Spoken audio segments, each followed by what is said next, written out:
Bendecido día, y seguimos en presencia del Señor, en el nombre del Padre, del Hijo y del Espíritu Santo. Amén. Ave María Purísima, sin pecado concebida. Hoy hablaremos de una meditación sobre la sanación y la cruz del Dr. Tom Neal, profesor de Teología Espiritual.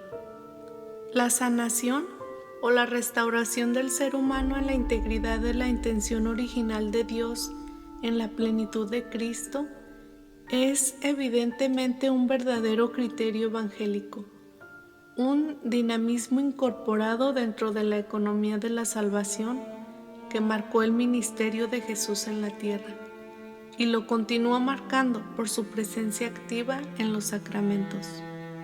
Sin embargo, el significado de la sanación no es autoevidente y consecuentemente requiere una exploración andada en algunas buenas preguntas. La sanación para un cristiano está arraigada en el significado del pecado y en el remedio al pecado que Dios le ha ofrecido a la humanidad en el misterio pascual de Cristo. La Iglesia Católica ofrece una vasta y rica tradición que revela un núcleo común de estrategias sagradas. Estas nos han agraciado con una revelación divina para poder sobrellevar todos los efectos distorsionantes del pecado sobre la humanidad.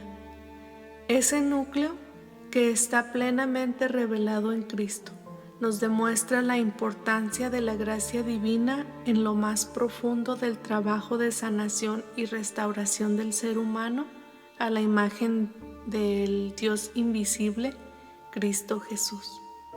Toda la economía sacramental por la cual logramos el acceso pleno a la obra de la salvación de Cristo está basada en la iniciativa divina, en el don de la gracia. Pero la gracia, tal y como Dios la establece, siempre es sinergética, atrayendo hacia la obra maravillosa de Dios. La colaboración libremente otorgada de los seres humanos, como dice San Agustín, el Dios que nos creó sin nosotros, nos salvará sin nosotros. Esta lógica divina está plasmada en la encarnación de Dios, donde el centro de la labor creativa y redentora de Dios en Cristo se convierte en una obra completamente humana, divina. Por lo tanto, debemos colaborar dentro de los límites de nuestras circunstancias particulares, con la gracia divina para poder ser redimidos, recreados, restaurados, renovados y sanados. Por lo tanto, mientras decimos con razón, la batalla le pertenece al Señor, simultáneamente afirmamos que la batalla nos pertenece a nosotros. Desde el momento del fiat de María, por el cual el Verbo se hizo carne, la labor divina es ahora y será siempre la labor humana.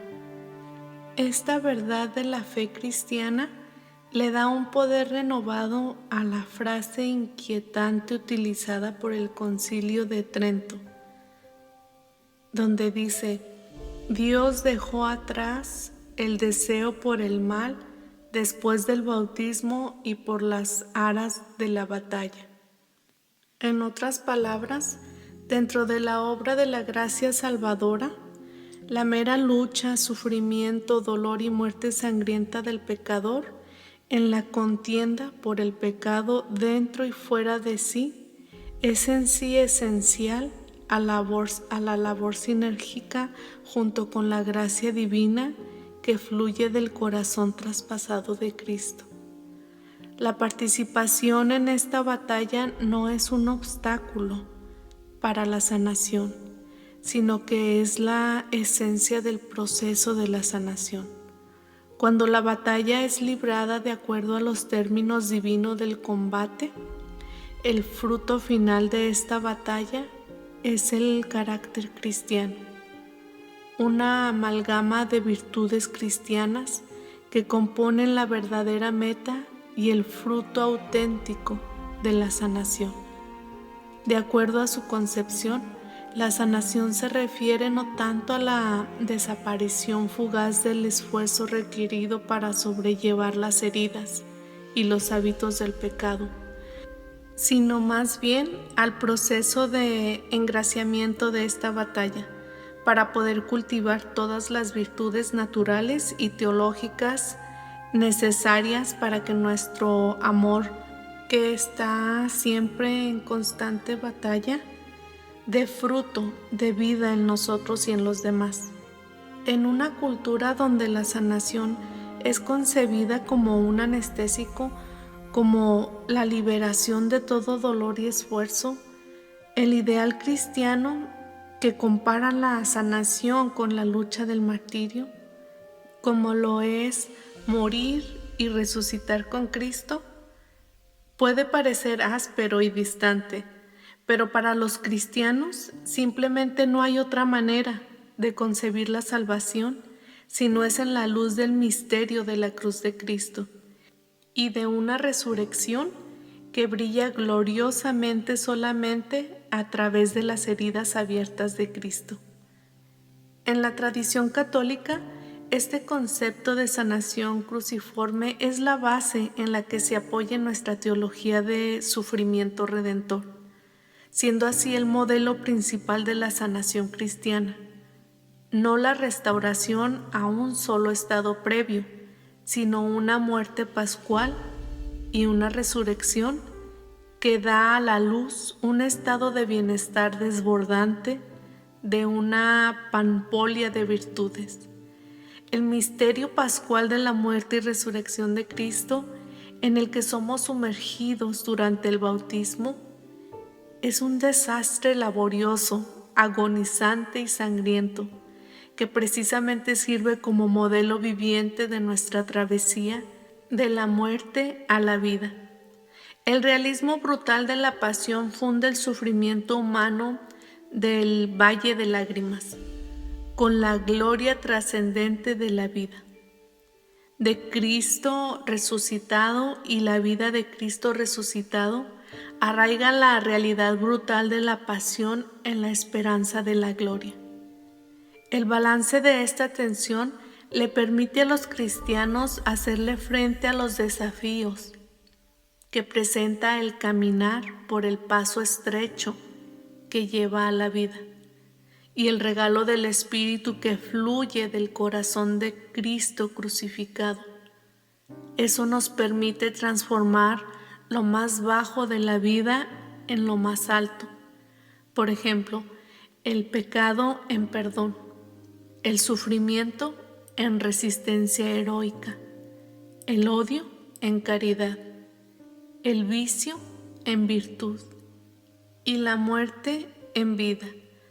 Desde este punto de vista y enfocándonos en el modelo particular que nos ofrece San Juan de la Cruz, basado en el pecado sanador y en el desarrollo de la virtud en el alma, podemos obtener una perspectiva más profunda de esta lucha que es la vida.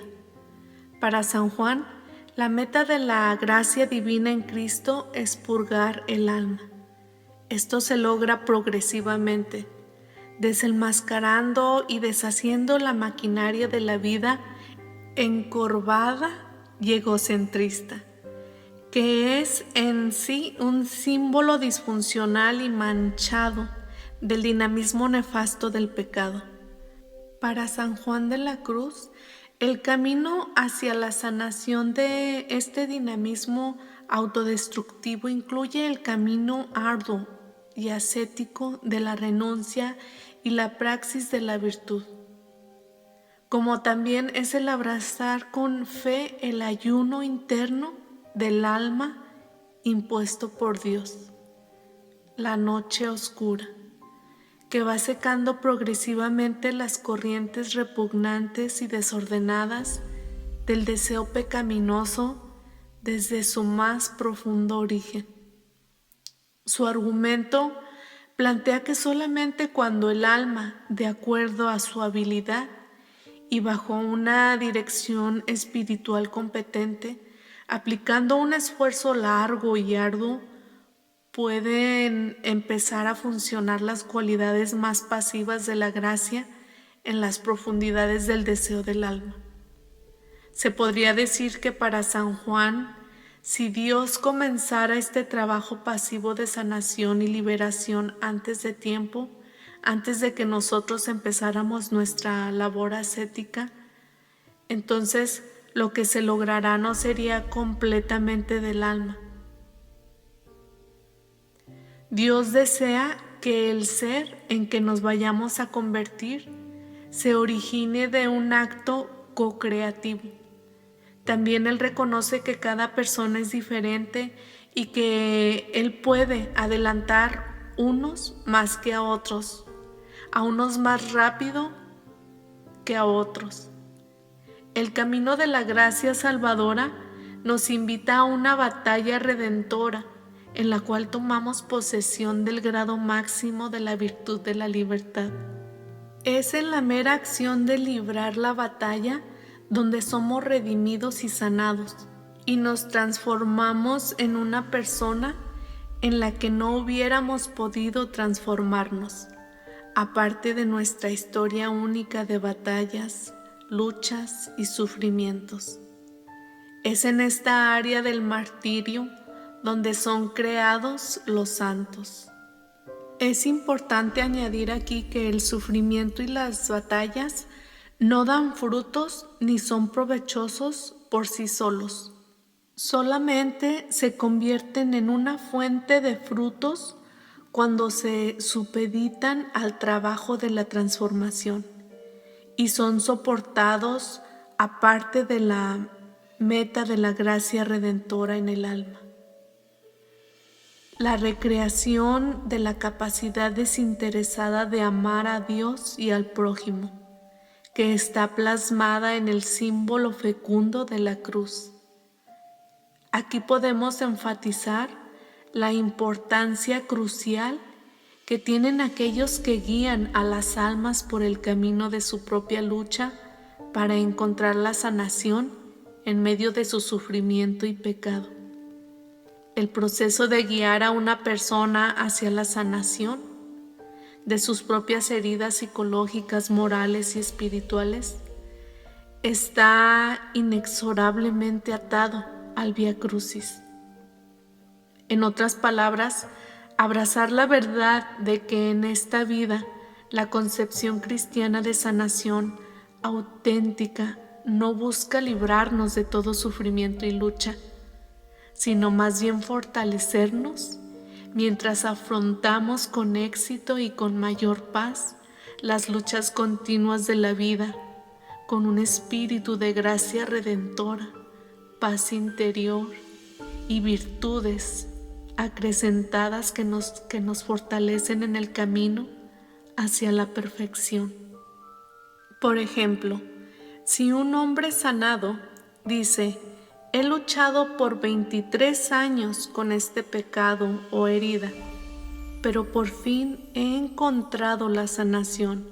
Estoy libre del dolor y de la lucha. Un terapista con mentalidad católica le respondería: bueno, sí y no. Vamos a decir mejor que por 23 años has estado sanado, que tus dificultades, tus luchas, tus altas y bajas han sido una parte esencial del proceso de sanación que la gracia ha obrado en colaboración con tus propios esfuerzos. Y estos te han traído incluso en este momento único de gracia sanadora a una etapa nueva en tu crecimiento, una etapa más cerca a la sanación final, única y verdadera, la muerte y la resurrección.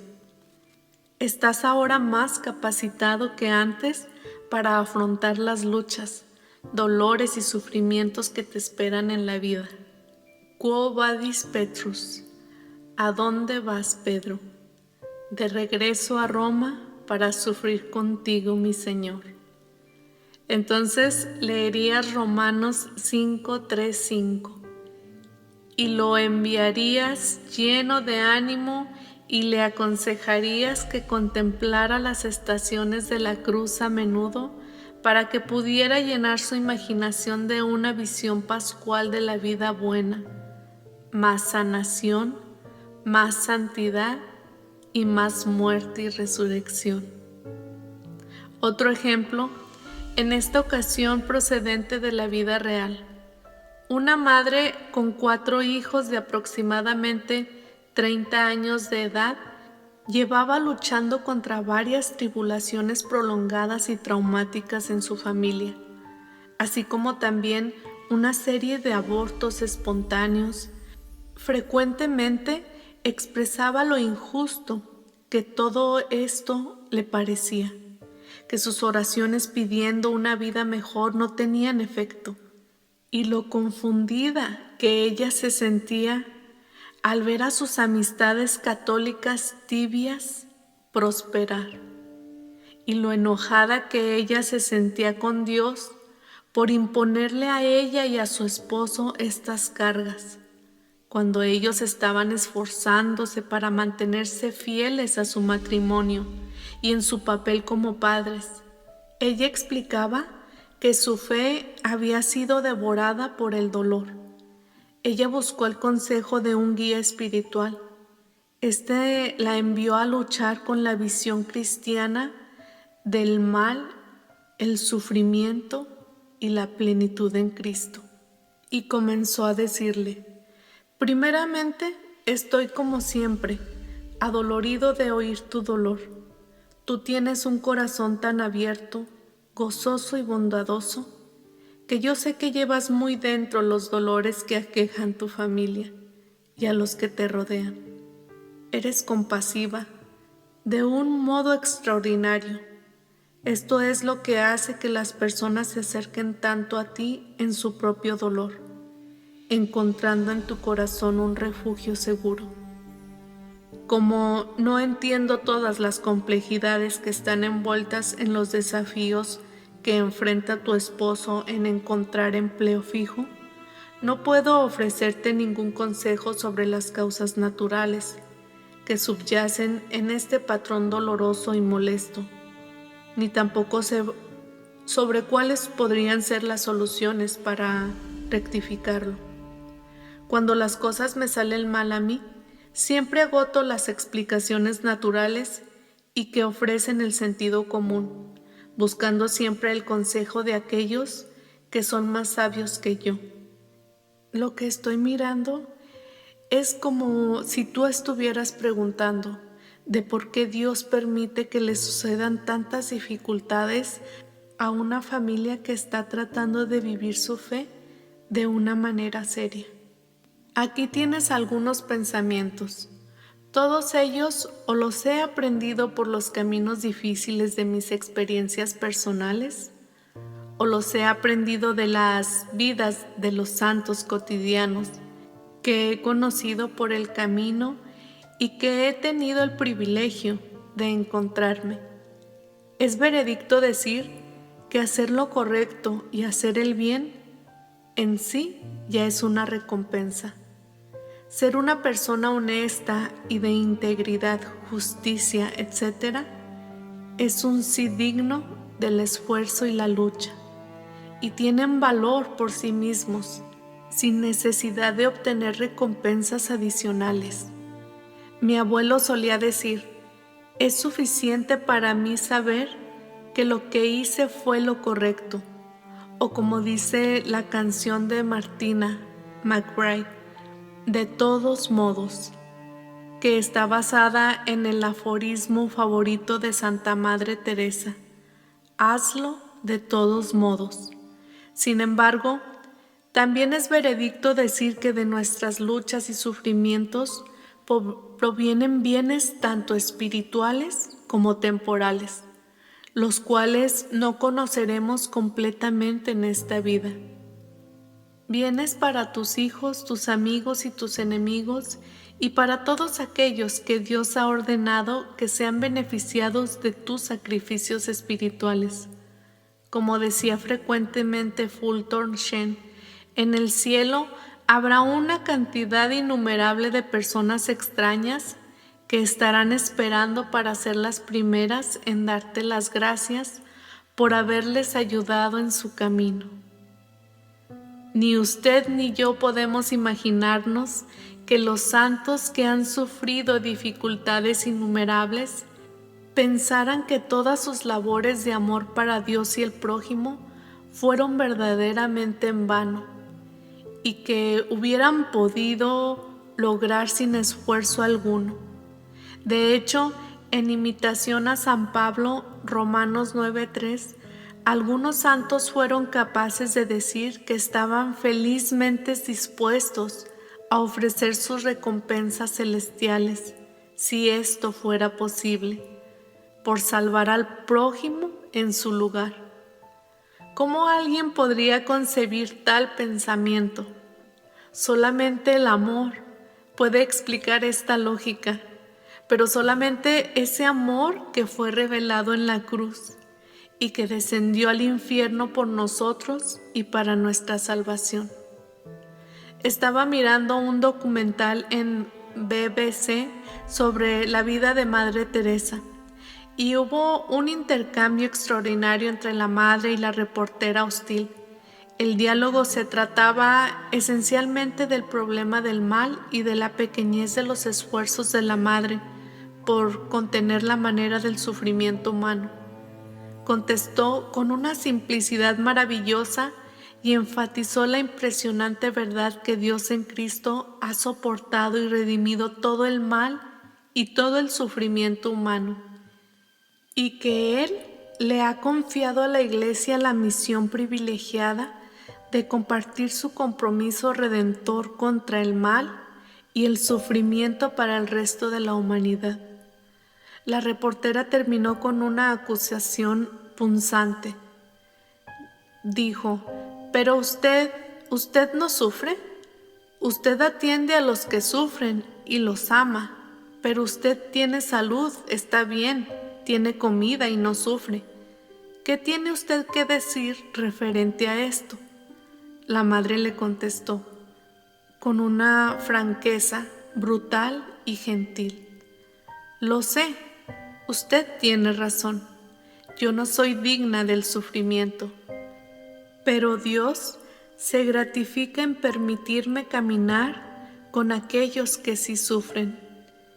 Y lo que es verdaderamente sorprendente de esto es que esta misma mujer, que tenía un punto de vista tan sorprendentemente y aparentemente duro de la fe y de la vida, es percibida universalmente como una persona llena de gozo. ¿Por qué?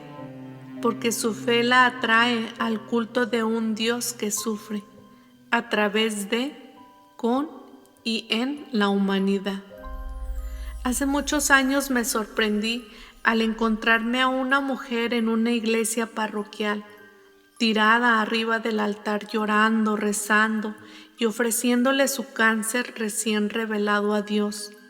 Mientras lloraba decía: «Le doy mi cáncer a Dios, confío que lo que Él haga será para bien». Ella es un ícono de la respuesta cristiana plena a las dificultades y al mal.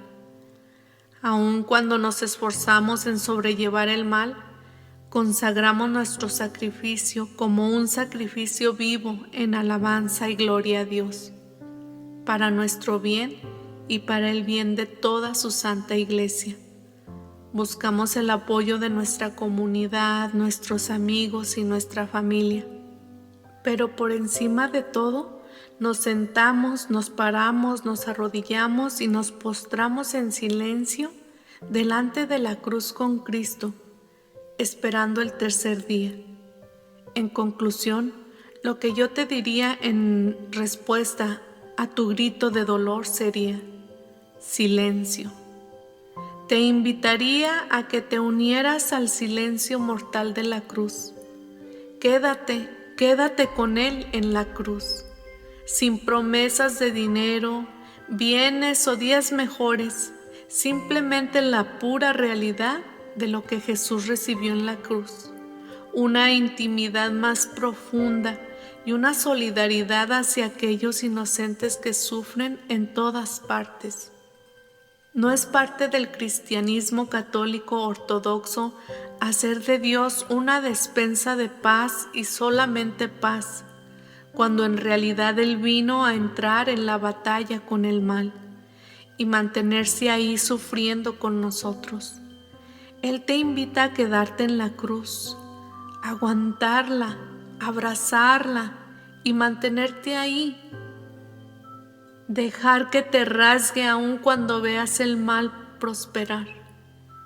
El Espíritu se pregunta, ¿te quedarás en la cruz? ¿Estarás contenta con tu propia declaración? Mi fe ha crecido por pasos agigantados. Busca la fe, que se encuentra más a gusto en la oscuridad. En cualquier momento en el tiempo, el cuerpo de Cristo que somos nosotros está resucitando y está muriendo. Y nosotros clamamos junto con los discípulos en el camino de Emaús: quédate con nosotros, porque está atardeciendo y el día ya ha declinado. Lucas 24:29. Después de 2 semanas, ella le respondió a su guía espiritual: la otra noche puse lo que usted me dijo a trabajar dentro de mi corazón. Aquieté mi mente y mi alma. Me dormí enseguida. Anoche, en adoración, pude imaginarme sentada a los pies de la cruz en silencio. Despejé mi mente y me imaginé cómo la sangre de Cristo goteaba, gota a gota, sobre mi cabeza. Juro haberlo sentido. Por primera vez sentí que podía aceptar mis cruces, no desecharlas y estar en paz. Le dije a todos los santos durante la adoración que suplicaba oraciones por mis novenas, que tenía que tomarme esa noche libre para poder enfocarme en la cruz en sí. Creo que me entendieron. La pregunta fundamental para cualquier ministerio de sanación debe de ser: ¿cuál es el propósito y el significado de obtener la sanación para las almas heridas, agobiadas y pecaminosas, que llegan buscando la liberación de su dolor? Después de que han recibido la experiencia de la sanación interior y han sido sanados, ¿con qué impresión se quedan de las luchas que han soportado o por las que están por sufrir? Al reclamar la sanación, estamos haciendo un llamado a un abrazo más profundo de la cruz, a una visión más real de lo que uno debe de esperar de una vida en Cristo, una experiencia más plena de conversión que orienta al ego cada vez más en la dirección del amor a Dios y al prójimo. En el proceso de la búsqueda del evento de la sanación, le otorgamos ese momento único, un papel modesto, afincándolo firmemente en la obra mayor de sanación, que es la trayectoria cristiana, vivida de manera cruciforme y fiel a las demandas de la vida real de la santidad. Se percibe la sanación como una vía rápida que evade cooperar con el plan redentor de Dios. Para un cristiano católico, la única respuesta auténtica a esta pregunta es una respuesta basada y centrada en la historia de la salvación. Somos salvados al ser sumergidos en la muerte y la resurrección de Jesús. Y somos salvados para que así podamos amar con el mismo amor que brotó del costado abierto de Cristo crucificado y resucitado. Entremos dentro de esa herida, porque ella sola sana al mundo. Y aquí terminamos. Te mando un fuerte abrazo en el amor del Señor y de nuestra Madre María Santísima. Que tengas un lindo y bendecido día. En el nombre del Padre, del Hijo y del Espíritu Santo. Amén.